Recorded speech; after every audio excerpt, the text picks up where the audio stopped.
Savannah Locke, welcome. How in the world are you? Lee, I am rocking and rolling. Rocking and rolling. What's got you rocking and rolling? Well, let's think about it. I've been reading this book called The Calamity Club. Have you heard of it? Calamity Club? Mm-hmm. No. It was written by the same lady who wrote the book The Help. Okay. Lee, this book is 640 pages. And that is quite a commitment. And the other book I've been reading that has got me rocking and rolling is a book about Doris Day. Do you know Doris Day? Not to be confused with Dorothy Day. I know a little bit about Doris Day, but not much. I feel like you would have liked her music and movies and stuff. Yeah. You wouldn't have been alive for them. I mean, I've listened to some of her music, I know, but... Yeah. She was like very famous 50s, 60s, 70s, an actress, singer. Anyways, a friend of mine is wanting to do a project based on Doris Day's life. So I bought a biography that is sort of in her own words. Like someone else wrote it, but she did basically like 2 weeks of full day interviews. And he kind of directly quotes her a lot and brings in different people's perspectives. Anyways, a fascinating woman. And Hollywood in that time was just fascinating. Yeah. I would imagine so. Rock Hudson, Frank Sinatra, Ronald Reagan, she starred in a movie with. Huh. I only know him as the president. Yeah. Did you know he was an actor before? I did know that, yes, but I hadn't heard, because when this book was released, he had not gotten into politics yet. Yeah. Yeah. So it was interesting hearing names like that in different scenarios. Yeah. Very nice. Anyways, what are you getting into lately? Oh, I've just been mostly, as far as reading, I've been mostly just reading for interviews for No Small Endeavor. I'm currently working through Danielle Chapman's memoir called Holler. She teaches at Yale, and she's wife to a friend of mine in NSC, guest several times, Chris Wyman, the poet. Oh, cool. And so anyway, I'm looking forward to my interview with her this week. She has some roots in Tennessee, and it's a fascinating memoir. So I mean, with the title like Holler, it's giving Southeast. Yes, that's right. I love it. Yeah. And you're going to the UK so soon. Yes, indeed. Heading across the pond. What are you going to do? Well, I'm recording some episodes with several upcoming guests on No Small Endeavor. So we're very excited. To me, it feels that you might need a friend. Well, I have at least 2 friends already going. Dang it. Yeah. So a third friend. There's something Christian in that, threes. The Trinity, yeah. Are you going to be doing any fun stuff when you're there too, in addition to your We interviews? shall see. I'm hoping, it depends on how hard Sophie makes me work, but I'm hoping that I can go hiking in the Isle of Skye. So I'll let you know when I'm back whether I got to do that. How exciting is that? Yeah. I got to do one little day hike in the Isle of Skye years ago with my youngest son, Ben, who at the time was 12, I think. And we had a wonderful day hiking on the Isle of Skye. But yeah, I hope to do some of the famous ones out on I guess it's the north side of the island. So we'll see. Would you go solo? Yeah, probably so. I love that. I think this particular trail that I'm looking at, that's one of their most picturesque. It's also highly trafficked, and so I wouldn't be out there by myself. You wouldn't be, yeah. That's nice, in case something were to happen. Yeah. Lee, yes, I don't know why this is bringing this up for me, but yesterday I watched this documentary called Shipwrecked at Sea. Maybe Isle of Skye. That's a little repetitive. Hit me with sea. And this is where this is coming from. Shipwrecked at Sea, which was about this Italian cruise ship. Do you remember this in 2012? No. An Italian cruise ship went in too shallow of water and hit a reef and started sinking in the middle of the night. And it was like legitimately a nightmare from start to finish because the captain basically wouldn't own his mistake and kept people on the boat for far too long. Oh, my. And several people were interviewed and talked about the different ways that they were able to survive, although over 30 people died. I know. Isn't that wild in today's time? And they were really close to land, but it was in January and the water was cold. Anyways, watching that has made me just more on alert. You know what I mean?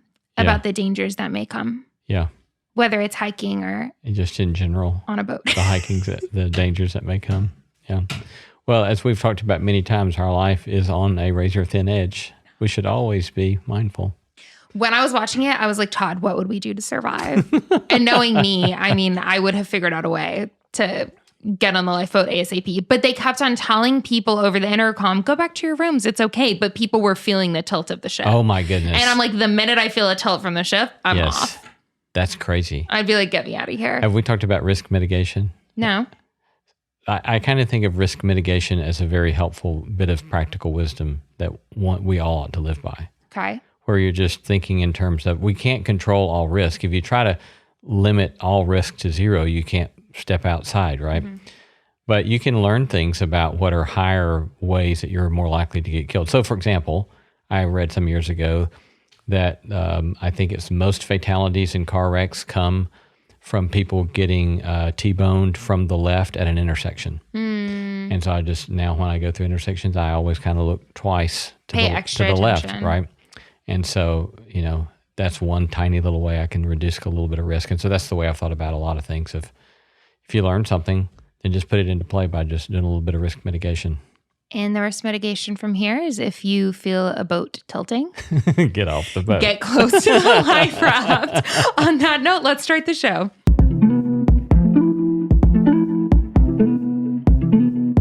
Hey friends, Lee here. If you enjoy our conversations at the intersection of faith, purpose, and living well, then I have the perfect podcast recommendation for you, With and For, hosted by Dr. Pam King.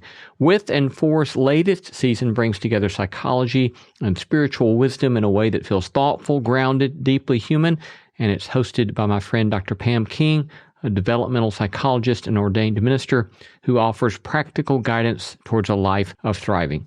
I'd recommend starting with their episode featuring Parker J. Palmer, world-renowned writer, speaker, activist, Quaker elder who focuses on issues in education, spirituality, and social change. A moving and instructive conversation. Can't recommend it enough. Also, check out With and For's special summer series of wisdom practices. Released each Monday, they're short exercises shared by guests that will become a toolkit for thriving. Consider them your experiment in becoming more fully alive. So go ahead, follow With and For, hosted by Dr. Pam King, wherever you're listening now. I'm really passionate about making decisions that align with your faith and your values, especially when it comes to your family. And one area where that can feel really challenging right now is healthcare. Costs keep rising, and it's hard to feel confident that you're choosing the right path. That's why I wanted to share something I've been learning about called Liberty Health Share. It's not health insurance. It's a healthcare sharing ministry, which means you're joining a community of believers who come together to help carry one another's medical expenses. It's people living out the idea that we're stronger when we support each other and show up for one another. They offer programs for different stages of life and different budgets. So whether you're newly married, starting a family, or just looking for a better, more aligned approach, it's worth checking out. If you've been praying about a better way to navigate healthcare, this could be something to look into. You can learn more at libertyhealthshare.org. That's libertyhealthshare.org. Liberty Health Share, a force for good. This episode is brought to you by ChatGPT. Hey, it's Bill Simmons from the Bill Simmons Podcast. Have you guys heard about ChatGPT work? It's the new way to use ChatGPT for bigger multi-step projects. And when you need more than just answers, give ChatGPT work access to your apps and files, and it can create real work documents like spreadsheets, slides, and structured reports. Get started at chatgpt.com by selecting work mode, available on Plus and Pro plans. Welcome to the Subtext, where we go beneath the headlines and beyond the obvious. I'm Savannah Locke. I'm Lacey Camp.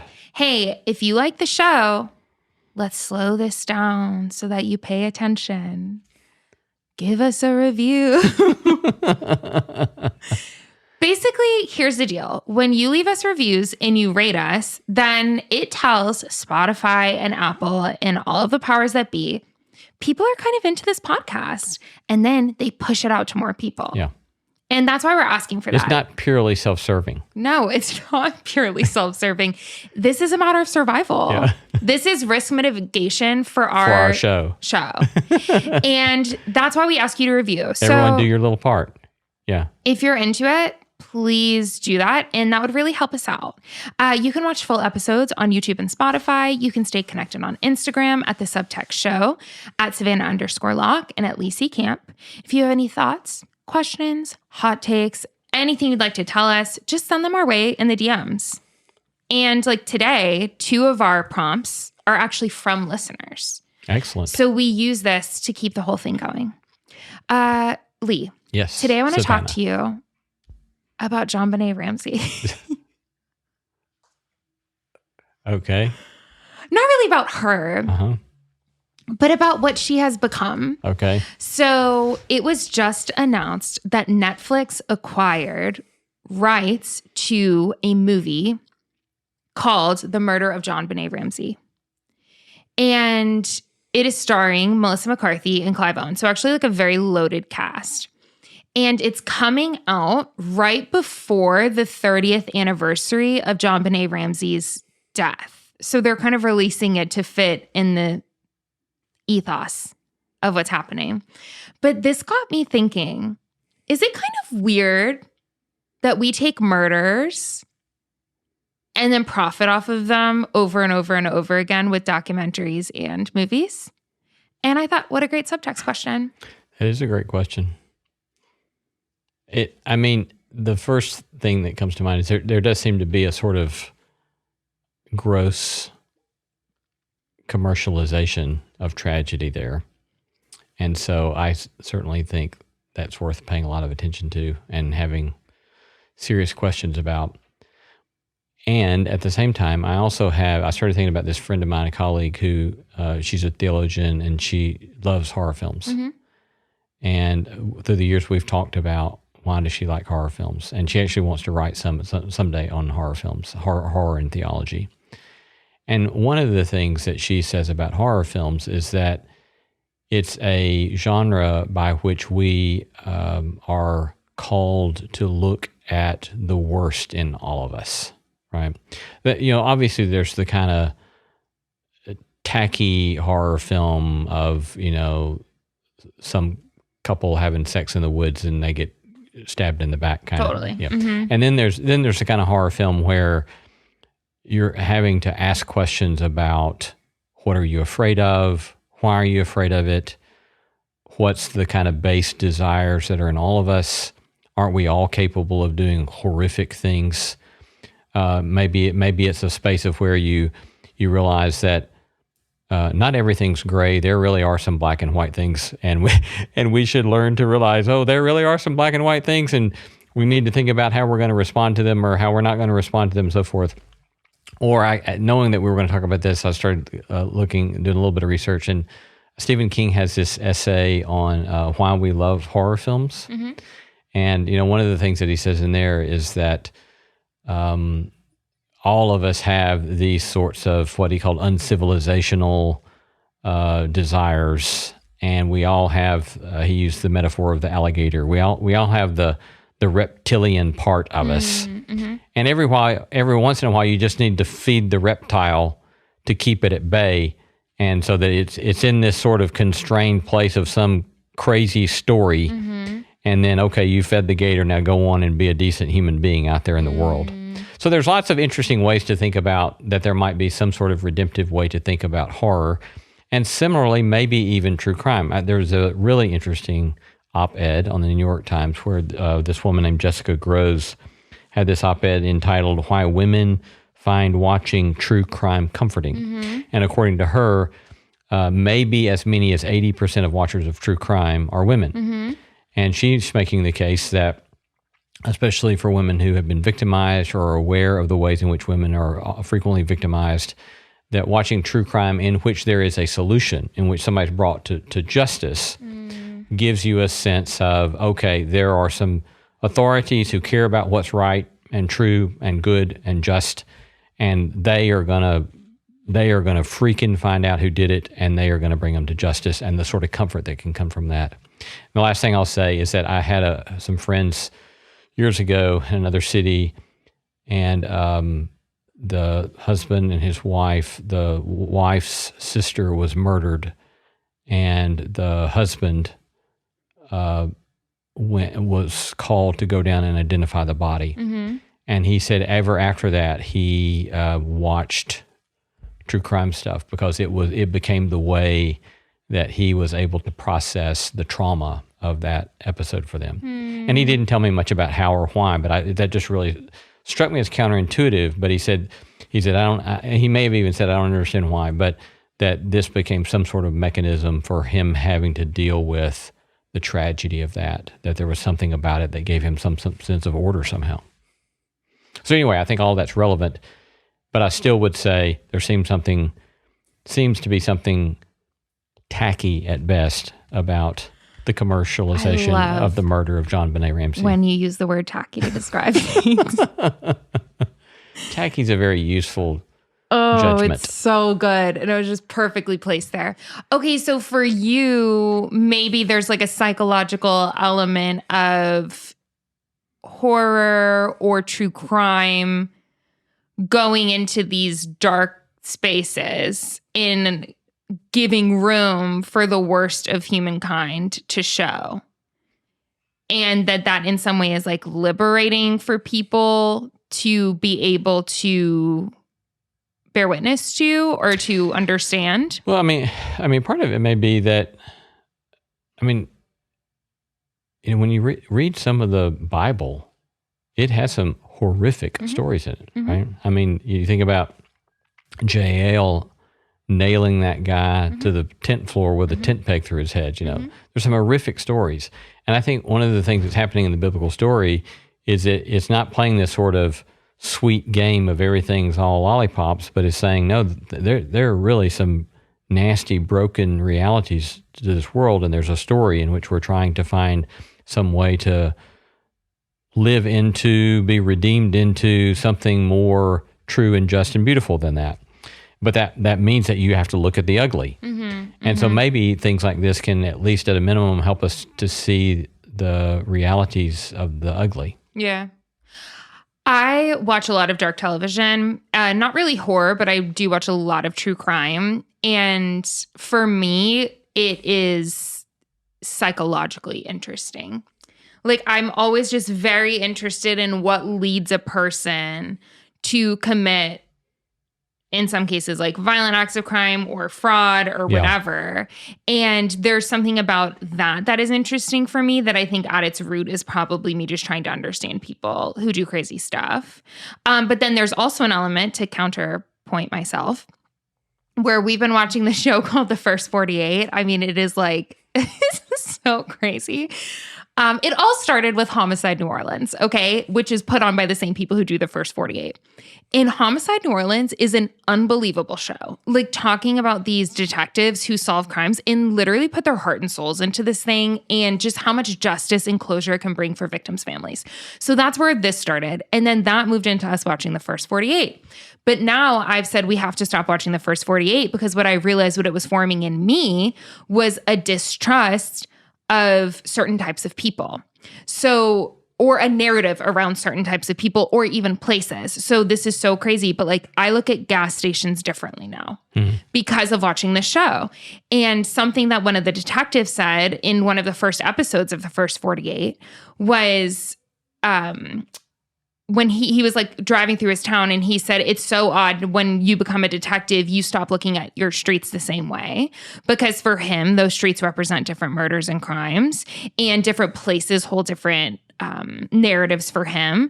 And I was like, oh, that's so crazy. But then after watching a season of the show, I'm noticing that shaping me too, in a way that I don't want to be shaped, right? So some shows can shape me in different directions to maybe have more empathy for people or care about justice more.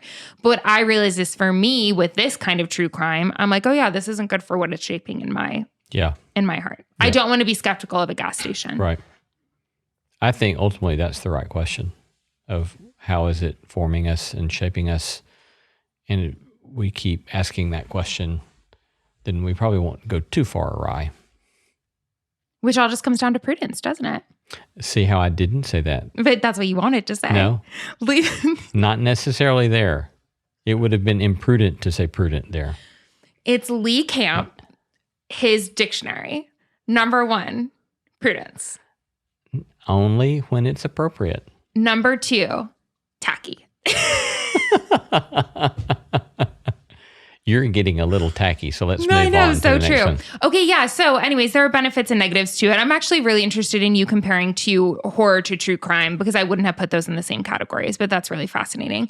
There's also like the justice side of it that I think of with the podcast Serial, when that came out, she basically got that guy out of jail. Yeah.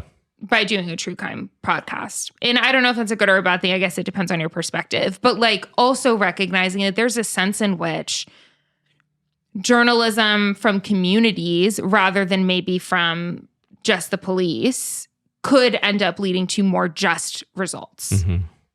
Yeah. Would you agree with that? Sure. Nice. Okay, great. On to the next thing. We have a bunch of things we need to talk through today, and all of them are very important. This next one is from a listener called Tina. She says, how do we reconcile historical and modern colonialism with Israel's conquest in the Old Testament? And I thought, I'm going to ask Lee this. Though I would have thought your friend Greg Boyd would have taught you some things to say about this. Greg Boyd, I think, would align with what Pete N says, which is that God lets God's children tell the story. So Greg would say that any violent act was not actually commissioned by God to do. And so anything that doesn't look like Jesus for him wasn't ever stemming from Jesus, was rather their perception of what God was telling them to do. In the same way that maybe, I think about that guy who shot the representatives in Minnesota. He did that for what he thought were God-ordained reasons, were for Christian reasons. But did God actually tell him to do that? I would say no. But if he were to write a story about that, would it be in order to protect his faith? Yes. So I think that's how Greg Boyd might frame some of the colonization and the conquest narratives in the whole Old Testament. How would you? Hey friends, Lee here. If you enjoy our conversations at the intersection of faith, purpose, and living well, then I have the perfect podcast recommendation for you, With and For, hosted by Dr. Pam King.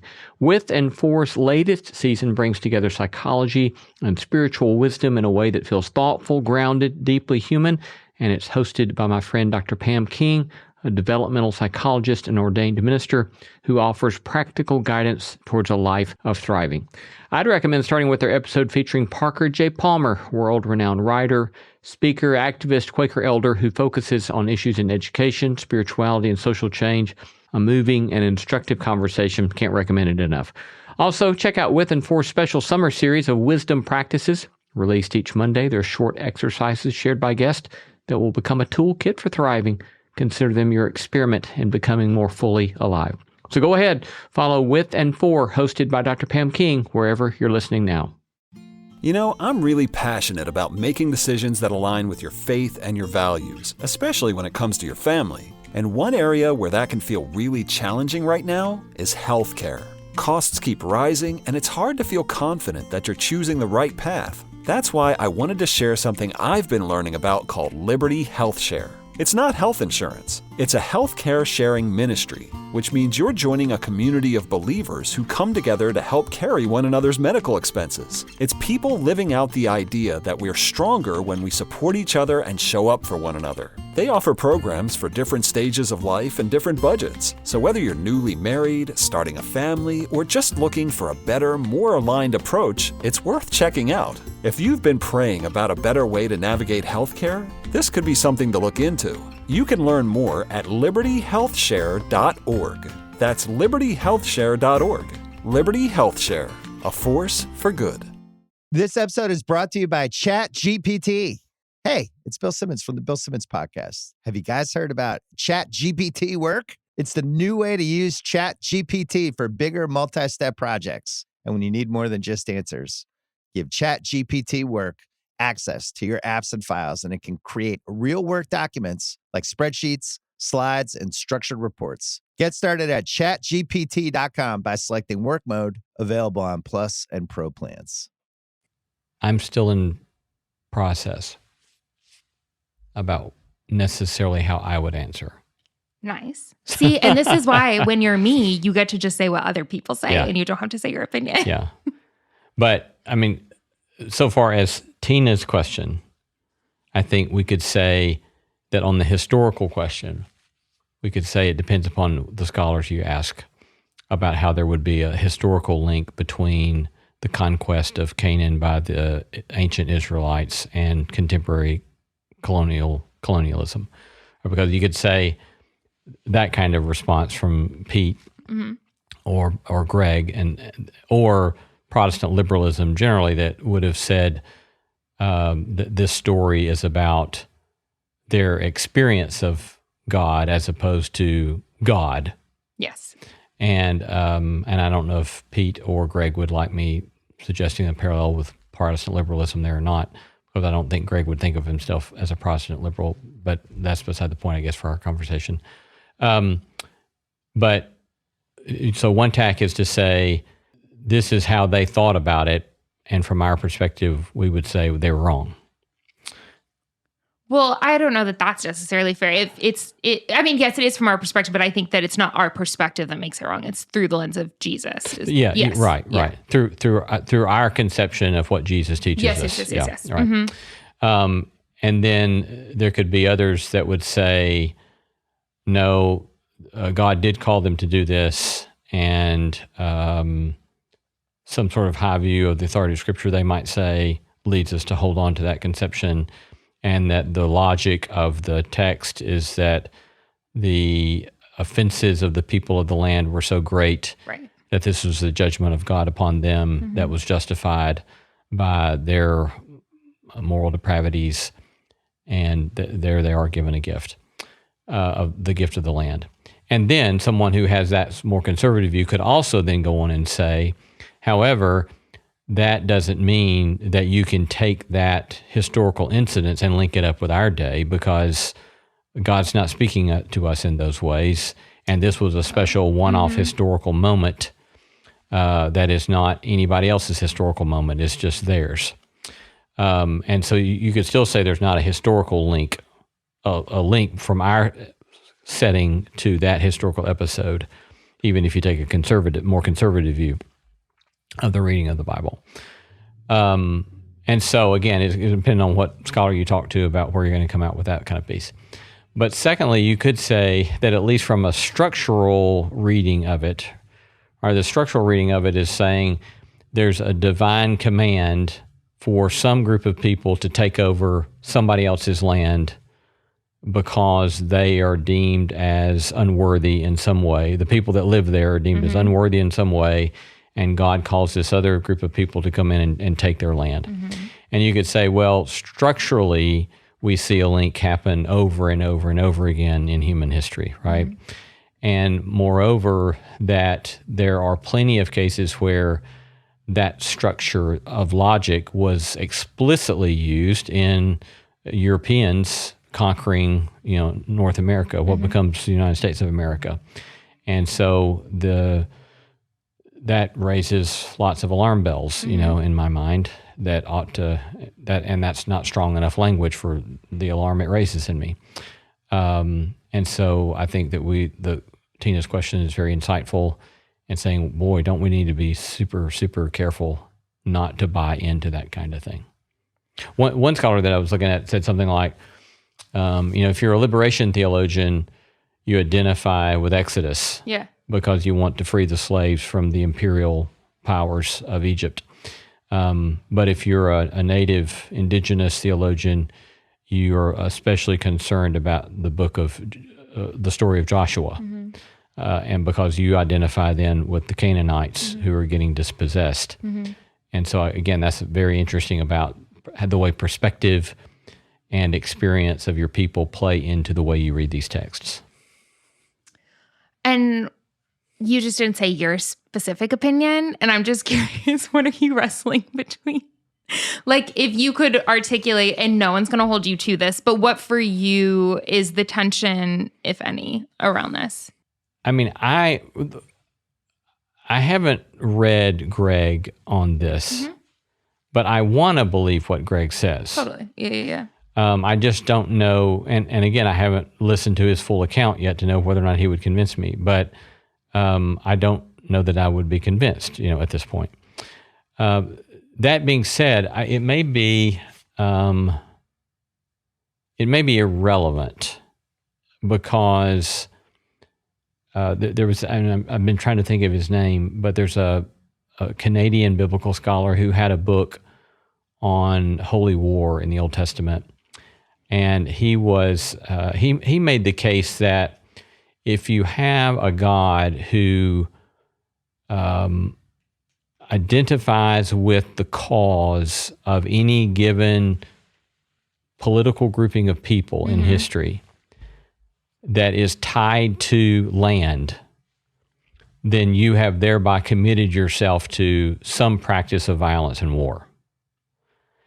And then he goes on to say that what happens with the change to the New Testament is a vision of a people that are not tied to any geographical location, but is a transglobal community, and therefore it changes the shape of that commitment to this exercise of violence.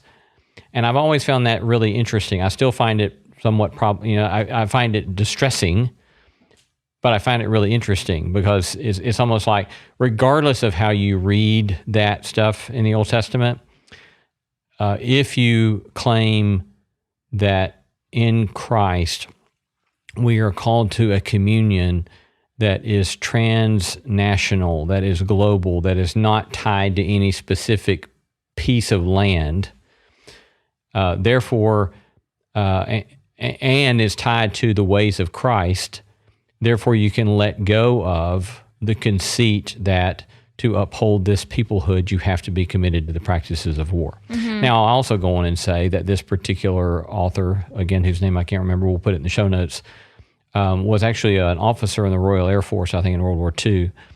And he basically said in his book, as I recollect, I'm inclined toward pacifism, but for practical reasons, I just can't quite get myself there. And so this is what I've done. But anyway, I find all that stuff fascinating.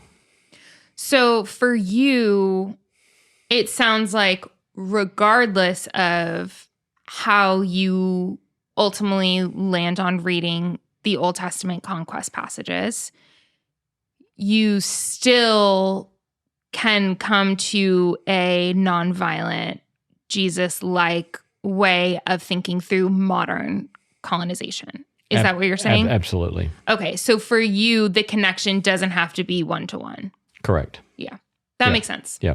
I like that. Yeah. Great job. Well, Tina, amazing Thanks, question. Tina. Yes. I love putting Lee on the spot. Yeah, thanks for that. And then let's go to the next thing. I want to talk about two more things, and we only have 13 minutes. So, Lee, we've got to get in there. Okay, get on with it. Data centers. Data centers. Big news here in Nashville, Tennessee. Huge Big news. We have data centers, two of them that I know of, that are going up. Number one, near the zoo, right next door to the Nashville Zoo. And then the second one is right by Fisk. Did you know about that one? I did. Okay. So basically, recently, there was this town hall meeting for the one at the zoo that they allowed anyone to come and speak for or against it. And they made a commitment to listen to everyone. And it went until 2:30 in the morning. Wow. Yeah. Isn't that cool? Huh. And the majority were speaking against this data center going in at the zoo. And so I just wanted to talk a little bit about your thoughts on data centers. So basically, the reason why this is in my mind maybe as more of an ethical or a moral dilemma is just because of what people are saying that data centers affect in terms of the environment. So they've been saying that there's like water issues, that there's noise pollution. So the constant buzzing might, for example, with the zoo, affect the animals in how they're able to function.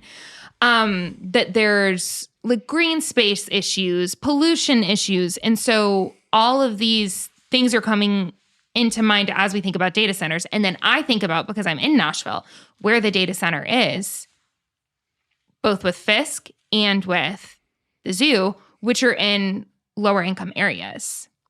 And I'm also thinking through that, where it's like they're not going and building a data center in Brentwood, Tennessee, which has like an extremely high, what is it? Per capita.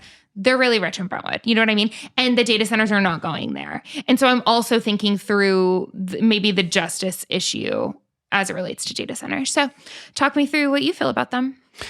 I would say first, I'm pretty ignorant about the questions about water and electricity and usage and all that stuff. And I just haven't yet prioritized taking the time to learn about that.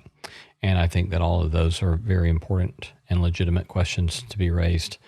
And I mean, one of the things that we see repeatedly is that the communities will wield development in a way that doesn't have the same impact upon the wealthy that it has upon middle class and the poor. And so, I recently was listened to a table reading of a play about I-40 coming into Nashville and the way it devastated the black business district in Nashville. And they had a very vibrant, lively black business district, and they stomped that thing right across the middle of that, and it was never to return, right there by Fisk.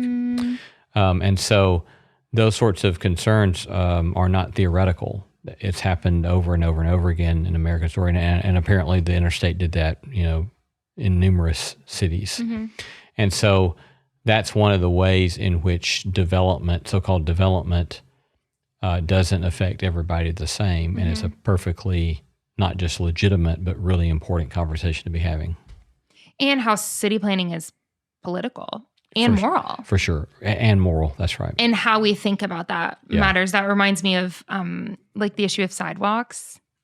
So I lived in a part of Franklin that when Todd and I lived in Franklin, that was super close to the square, but not like the really wealthy part of the square. We were close to more of like the government housing.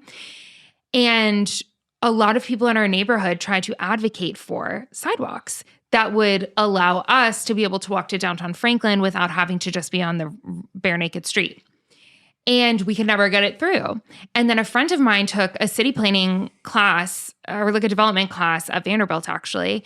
And she talked about how a lot of the times, and I'm not saying this is what Franklin was doing, but just putting it into context, a lot of the times people will intentionally plan cities where they don't put sidewalks from lower income areas because they don't want people walking over to the city center. And I just thought, there's so much morality wrapped up into the choices that create our cities and our towns. And there are questions about that raised with regard to mass transit, And I remember one of the recent, and who knows? I don't know what all's going on in the background, but at least one of the things that I remember hearing with one of the more recent mass transit things that was defeated in Nashville was concern about people coming from one area of the city into the one very wealthy area of the city with ease of access because of mass transit. And so, I think that it's naive of us not to realize that there are issues of power, protection, separating, some people wanting to separate themselves from other people that are very often at play in this kind of stuff. And that's forming us. For sure. Our city planning literally forms the type of people that we're becoming. Right. Which is very important to think of. In multiple ways. In multiple ways. And with this data center, I'm just thinking through the choices that Metro Nash, I think it's like on a council board right now. I don't know when they're going to start making decisions, but the choices that they make are going to set the tone for the rest of them. And so the decision has not been made yet as of the date of our conversation? So the way that it's called DC Blocks is the name of the organization that's building this center. They're framing it as if it's a done deal. But a lot of people are pushing back and saying, no, it's not a done deal, and you know it, and you know that we still have like some say-so in whether or not it will actually be built. So I'm unclear.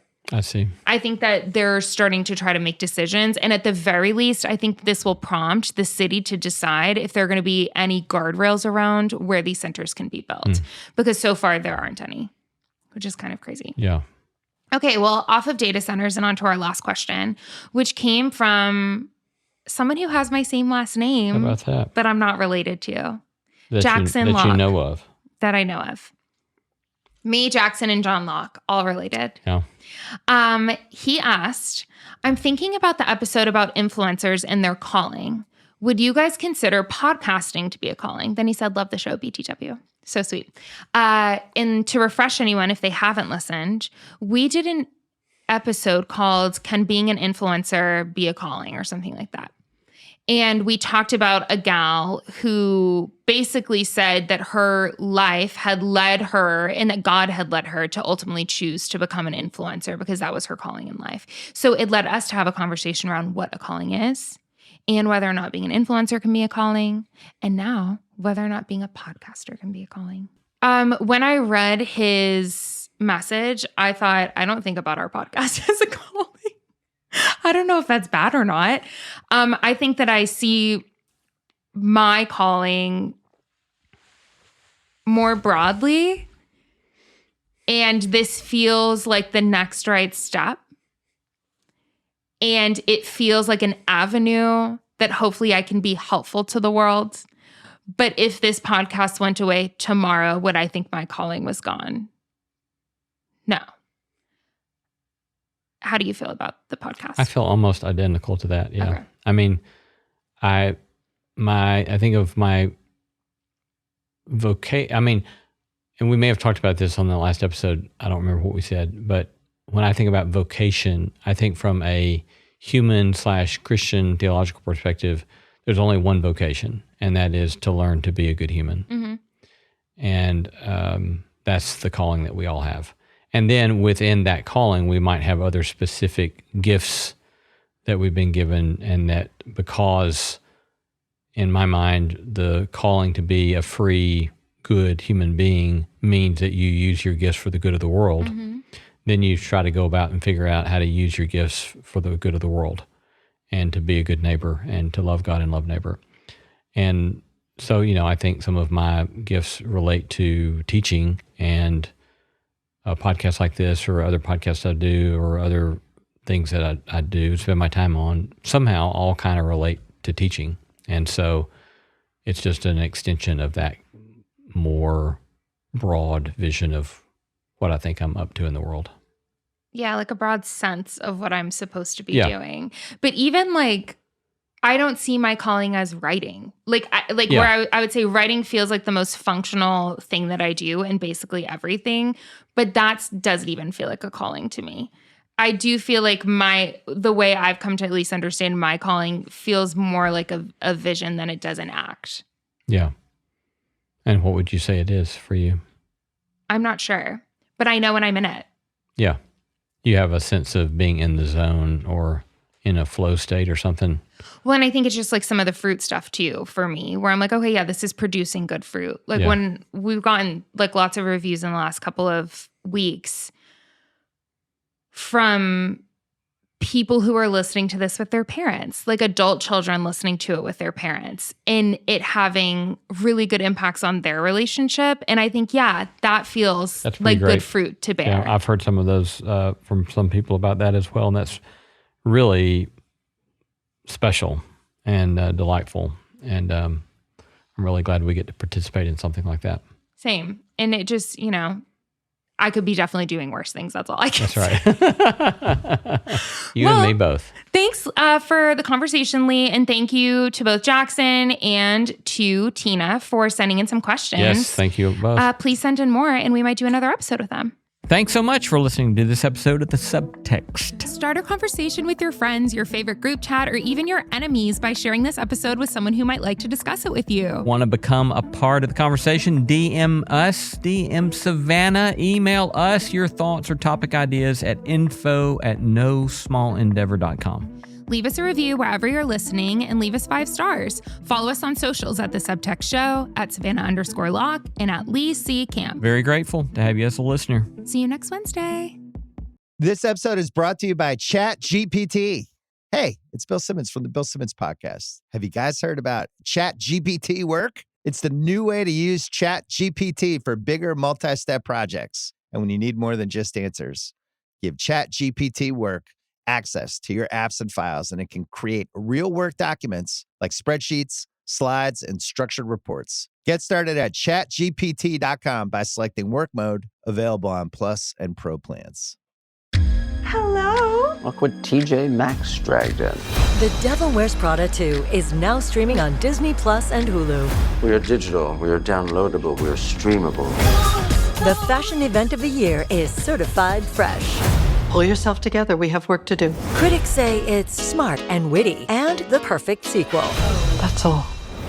Get runway ready for The Devil Wears Prada 2 on Disney Plus and Hulu. Rated PG-13.